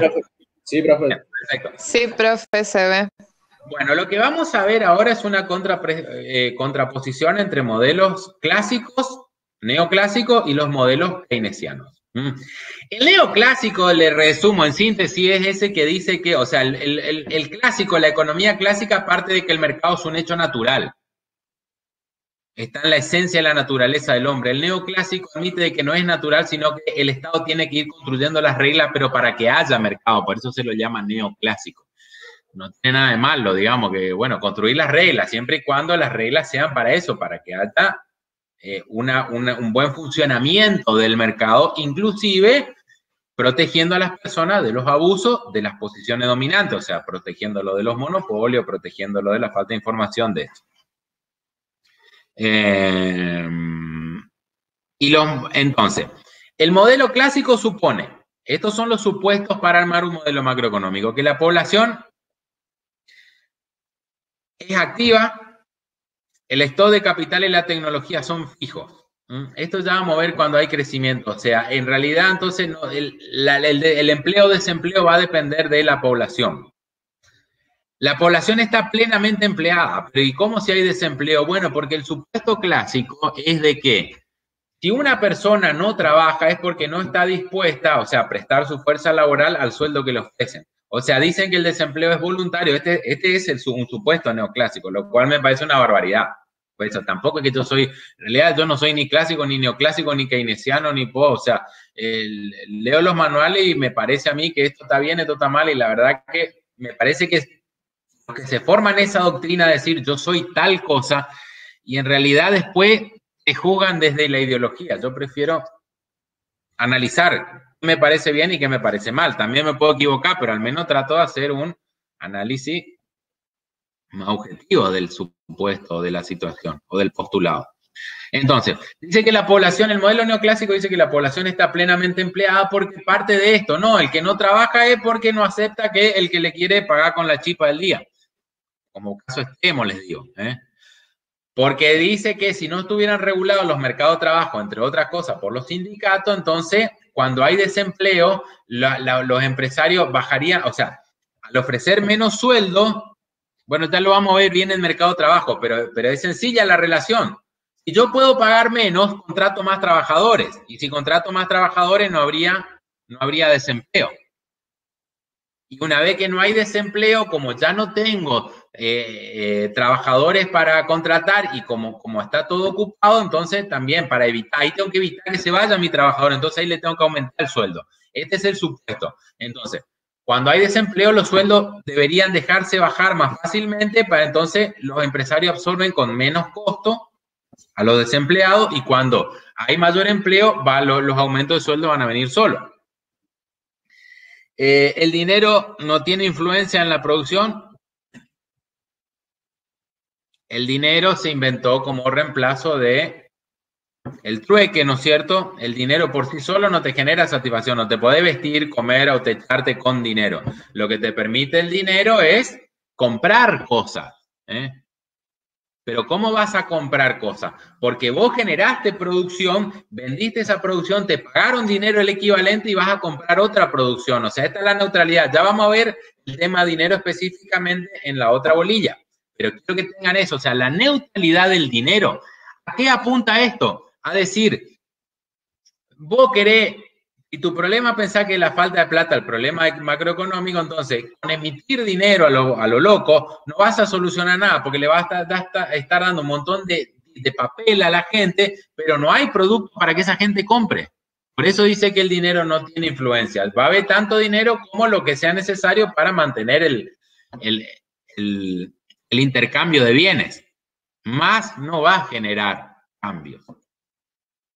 El supuesto que la economía es cerrada, o sea, que no opera con el resto del mundo, sí opera. Lo que pasa es que nosotros empezamos a ver el modelo desde lo más chico a lo más grande. O sea, el supuesto primero es que es cerrada, que no hay gobierno. Después le vamos incorporando el sector externo y el sector público. Al revés, primero el sector público, después el sector externo. Pero ese es un supuesto para analizar la primera parte del modelo. Y también la economía clásica, aparte de que los precios son flexibles. Bajan, suben. En cambio, en los modelos keynesianos, admite esto, puede haber desempleo. ¿Cuándo hay desempleo? O sea, cuando hay personas que están dispuestas a trabajar pero no consiguen trabajo. O sea, esto fue el gran paradigma de la Gran Depresión. Dice que el dinero sí tiene influencia en la producción porque si yo aumento la cantidad de dinero, bajo la tasa de interés. Y si bajo la tasa de interés, aumenta la inversión. Esto también vamos a ver. Vamos a ver cómo se produce.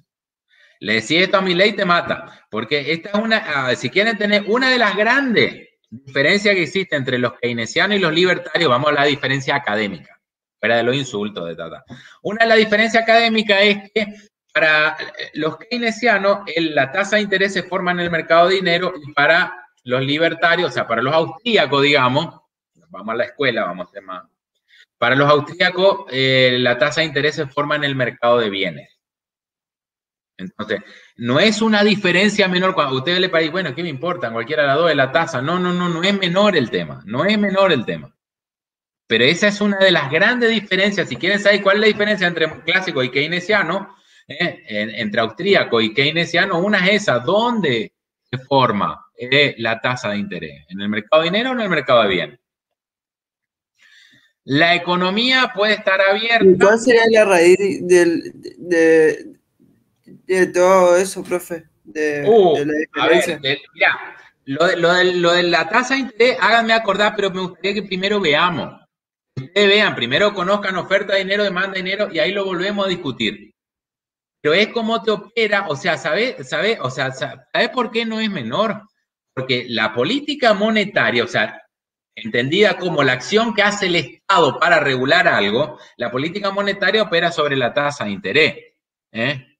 Para los keynesianos, si vos bajás la tasa de interés, automáticamente tiene que aumentar la inversión y solucionar un problema de desempleo. Para los austríacos, si vos tocás la tasa de interés, vos estás desvirtuando, ¿no es cierto?, el mercado de bienes, o sea, cambiando el valor relativo de los precios de los bienes futuros con respecto a lo presente y lo que va a generar un desabastecimiento. Yo les voy a contar este caso, porque es esta disyuntiva, a ver, no todo está zanjado siempre, pero, y lo nombro a Milei porque es el que más claro defiende, digamos, las ideas austríacas. Entonces yo me acuerdo cuando él fue el único defensor de Sturzenegger, que era el presidente del Banco Central de Mauricio Macri. Lo que primero hizo cuando asumió Sturzenegger fue, bueno, sacó el cepo, qué sé yo, y subió la tasa de interés. ¿Subió cómo? Vendiendo esas famosas LELIQ que ustedes ven. LESIC había llamado un senador, yo no podía creer, era para matarlo a este. Bueno, las LESIC, un senador de la Nación que tenía 35 asesores, murió hace poco. Y 35 asesores, 2 licenciados en economía y ninguno fue capaz de decirle no es LELIC, no es LESIC, es LELIC. LELIC y LEVA, que son letras, entonces lo que hace, esa tasa está en el 40%. Y a ver, los que creemos que se forma, así como una baja de tasa favorece la inversión, una suba de tasa se cae la inversión, decimos, no vamos a salir más de la recesión, porque con esas tasas, ¿quién va a invertir? Yo compro. Y hay que reconocer algo y vamos a los hechos. La economía, entre el 2016 y mediados del 2017, creció con esa tasa. O sea, vamos a la cuestión técnica. La cuestión técnica fue que el postulado keynesiano ahí no funcionó, ahí funcionó el austríaco. La tasa de interés era irrelevante en el mercado de bienes, o sea, su influencia en el mercado de bienes. La tasa era altísima y el mercado de bienes creció. Después el mercado se desmoronó, pero no como consecuencia de la tasa. Y hay otros problemas, pero lo que yo le digo es, analizando objetivamente esa cuestión de la tasa, si vos sos keynesiano y sos presidente del Banco Central, nunca va a subir la tasa porque va a hacer caer la inversión. Y vos lo que necesitas es que caiga el desempleo, no la inversión. En cambio, si sos austríaco, va a decir, sí, la tasa la manejo como yo entiendo que esté la tasa para controlar la inflación, no con respecto a cómo esté en el mercado de bienes. Y bueno, ahí se dio, yo eso lo tengo como que, bueno, ahí se resolvió al menos. A ver, estas discusiones entre estas escuelas no se dan siempre a favor o en contra de una en todo momento y para siempre. Pero una de las diferencias es esa. Y yo en ese caso, la verdad que la realidad nos mostró que el austríaco tenía razón. Subieron la tasa de interés y no cayó y subió la actividad económica, que es el mercado de bienes. En este caso. En otros no. Otra de las grandes diferencias es que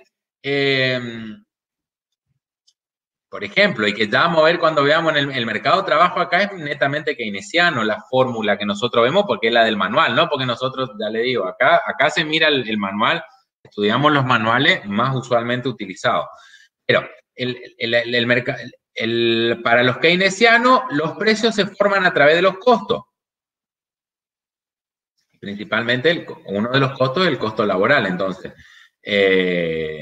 Y o sea que los costos condicionan los precios. Esto es un postulado keynesiano. Y para los austríacos, si lo leen a Milei, va a decir, no, son los precios los que condicionan a los costos.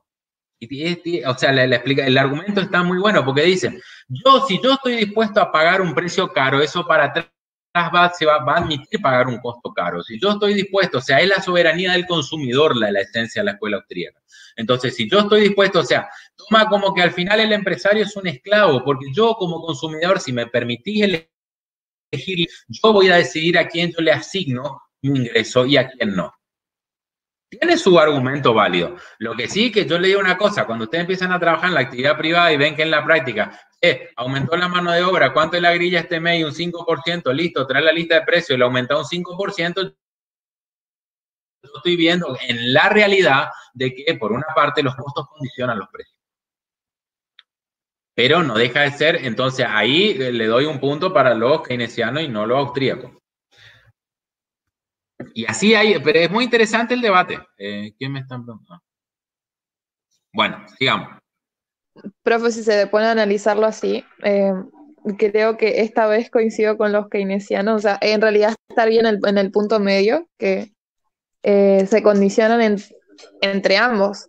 Solamente que cuando uno escucha a Milei tiene mucha capacidad de debate, tiene muy buena oratoria y por ahí tiene ese convencimiento de cuando lo escuchás de que como te da tanto argumento, al terminas aceptando lo que dice, te termina influenciando. Miren, yo le digo, a mí, sí, y está bien, a ver, yo le vuelvo a decir, para mí esa parte en el debate faltaba.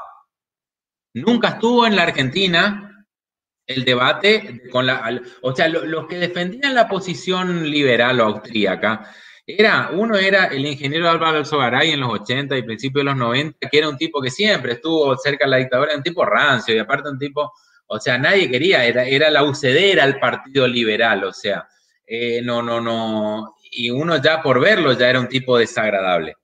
Yo le digo, pero esto es para mí. Ahora, el problema de Milei, el problema de Milei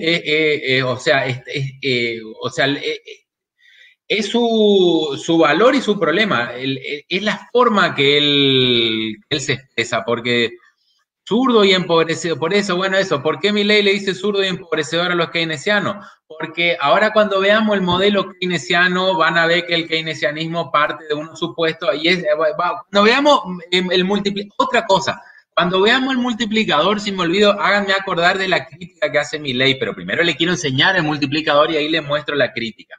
O sea, porque hay un montón de argumentos del keynesianismo que Milei dice, si vos haces esto genera una inflación monstruosa y termina atentando contra el crecimiento económico. Por eso, pero no, le mete mucho calificativo. Yo creo que si fuera un poquito más moderado, pero ojo, yo les aconsejo, si quieren tener varias visiones, leer a Milei, hay que leerlo. A ver un poquitito, espérenme.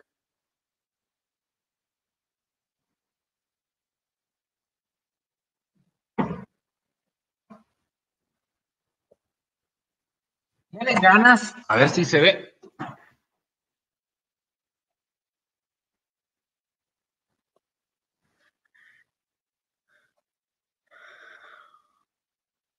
¿Ven? Lean este libro. O sea, agárrense en las vacaciones y lean este libro. Si quieren tener el argumento fuera de los insultos y de los descalificativos que él suele hacer. Realmente vale la pena, y ya le digo una cosa, por ejemplo, de ahí, o sea, hay un montón de argumentos que yo miro y digo, epa, este tipo en esto tiene razón. Hay cosas que no, es muy fundamentalista. O él dice, como dijo, porque Friedman dijo, bueno, está bien, pero por ahí Friedman también se equivocó. A veces él argumenta mucho basado en la teoría austríaca. Y solo en la teoría. Por eso a mí me gusta mucho leer paper. Leer paper, que agarren, me pongan el fundamento teórico, me muestren un panel de datos, me muestren acá, bueno, mi conclusión es esta. Por eso me gusta, o sea, entre Sebastián Edward y tengo miles, pero me gusta ir a ver, buscar el paper, a ver qué dice, anda o no anda. Bueno, vamos a avanzar un poquitito. Pero ese libro, y este también.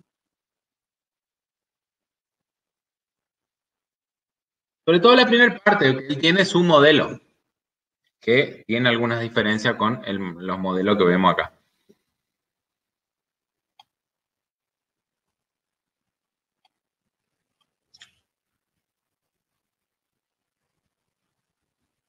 Pero gritón o no, yo creo que hacía falta. Yo no comparto su extremo para nada. Pero es difícil decir, ahí se equivocó. Yo no discutiría con él. Muy bocones. Bueno, vamos a la teoría clásica. Entonces, veamos cómo es el mercado de bienes en la teoría clásica. Acá, a ver, yo creo que ustedes, ¿cómo hacemos esto? La ley de Say, la ley de que la oferta crea su propia demanda, dice que, o sea, parte del supuesto de que sería imposible los excesos. ¿Por qué? Porque si hay mucha oferta, el precio va a tender a caer y los productores van a dejar de fabricar ese producto y por ende ese exceso de oferta va a volver para atrás. Tampoco va a haber faltante porque va a aumentar mucho el precio de los bienes, entonces va a haber más gente ofreciéndolo porque es buen negocio, entonces siempre va a tender a haber oferta acorde a la demanda. Es muy idílico, pero eso es lo que plantea la teoría clásica, ¿no es cierto? Por eso dice, o sea, que no intervenga el Estado en regular porque ahí lo que hace es distorsionar algo que llega a su justo equilibrio. Bueno, yo particularmente, y la teoría keynesiana también, parto de que ciertas regulaciones sobre los mercados son no solo convenientes, sino necesarias. Miren, le cuento.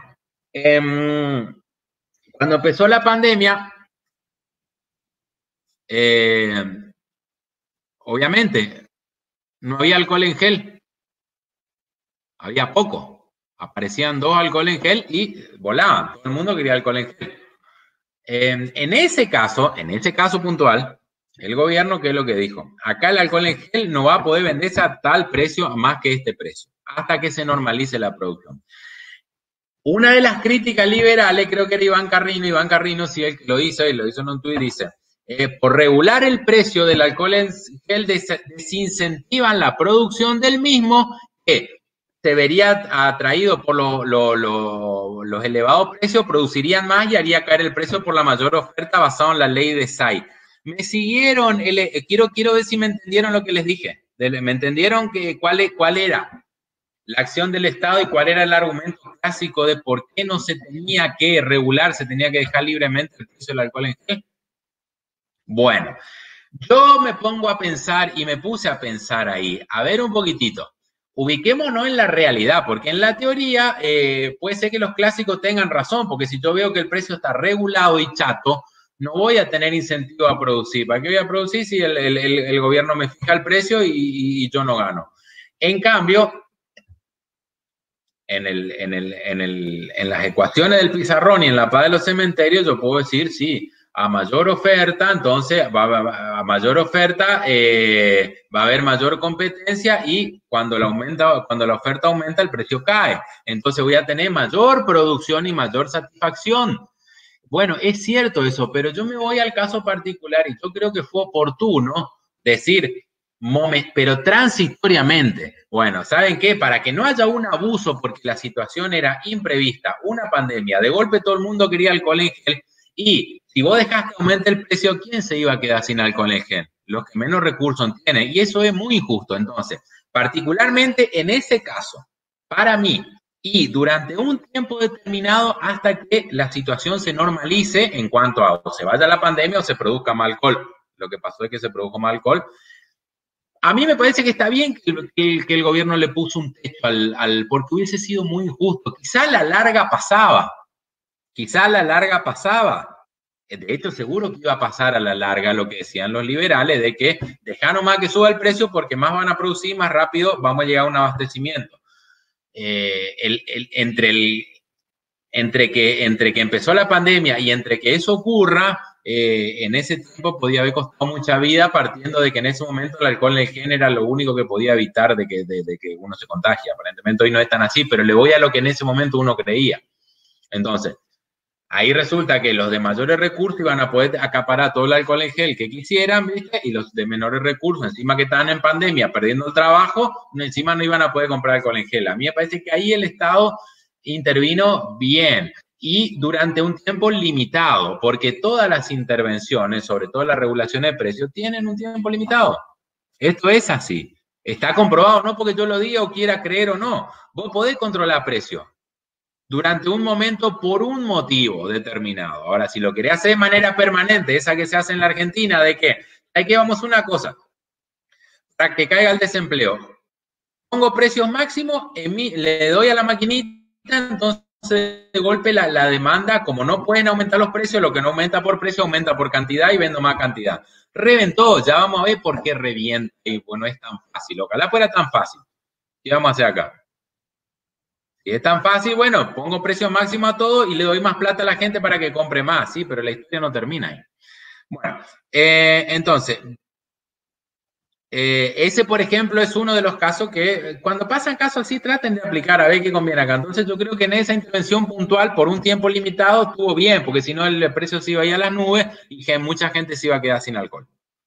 Hasta que se normalizó y ahí sí, bueno, ya, ahora ya, que el mercado funcione. A la larga, si son bienes y servicios, el mercado tiene que resolver la situación. Entonces la oferta siempre se tiende a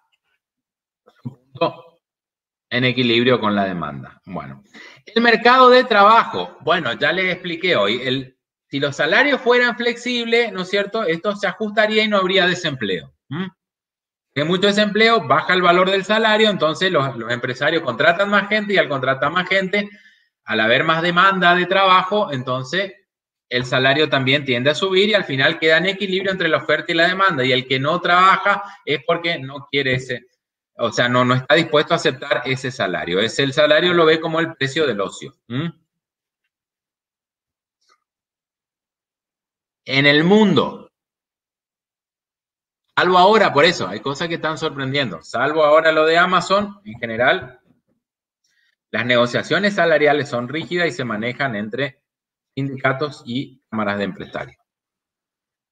Bueno, en el mercado de dinero, todo esto igual, cuando veamos cada mercado, vemos en profundidad, así que no se vayan a preocupar. En el mercado de dinero, el ahorro se transforma en inversión automáticamente. Acuérdense, cuando vimos la ecuación básica, la ecuación macroeconómica básica o fundamental, que la identidad entre ahorro e inversión. Esto es un supuesto clásico. No se ahorra abajo del colchón. El ahorro se hace, para que lo entiendan. Mi ahorro, o sea, gané 100.000, gasté 80.000, los 20.000 fui y lo deposité en el banco a plazo fijo, y el plazo fijo lo que hizo es un préstamo a una empresa y esa empresa compró una máquina. Siguió el flujo circular. Entonces, este es un supuesto de la economía clásica. El ahorro se va a hacer inversión. La tasa de interés equilibra el mercado entre el ahorro y la inversión. La tasa de interés, acá no está diciendo quién regula la tasa de interés. Esa era la discusión entre clásicos y keynesianos. Acá está diciendo que la tasa de interés equilibra el mercado. Y el ahorro se relaciona positivamente con la tasa de interés y la inversión negativamente. Claro, ¿por qué? El ahorro positivamente, mientras más interés me ofrezcan por plazo fijo, más voy a ahorrar, más voy a poner plata en el banco. Pero también el empresario, cuando va a sacar un crédito, si a mí el banco me pagó una mayor tasa, al empresario le va a cobrar una mayor tasa por el crédito que le dé. Entonces le va a salir más caro y va a invertir menos. Entonces va a haber menos inversión. Entonces ahí van a llegar a un equilibrio. Bueno, y acá aparece el hombre en cuestión. Vamos a hacer una cosa. Yo quiero cerrar, espérenme un poquitito. Sí, vamos, bueno, esto vamos a ver, bueno, Keynes. Lean la bibliografía de Keynes. Miren, una de las cuestiones que le critican mucho a Keynes, varias críticas tienen.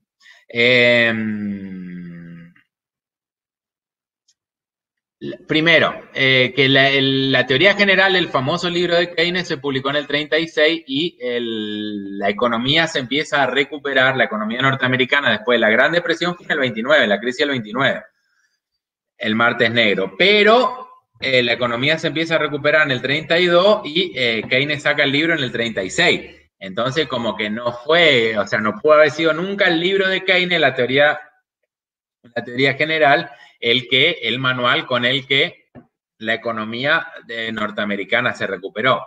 En realidad el libro formalmente sale en el 36, pero las ideas de incremento de la demanda, dado el fracaso del manejo clásico de la recesión, se empezaron a aplicar mucho antes.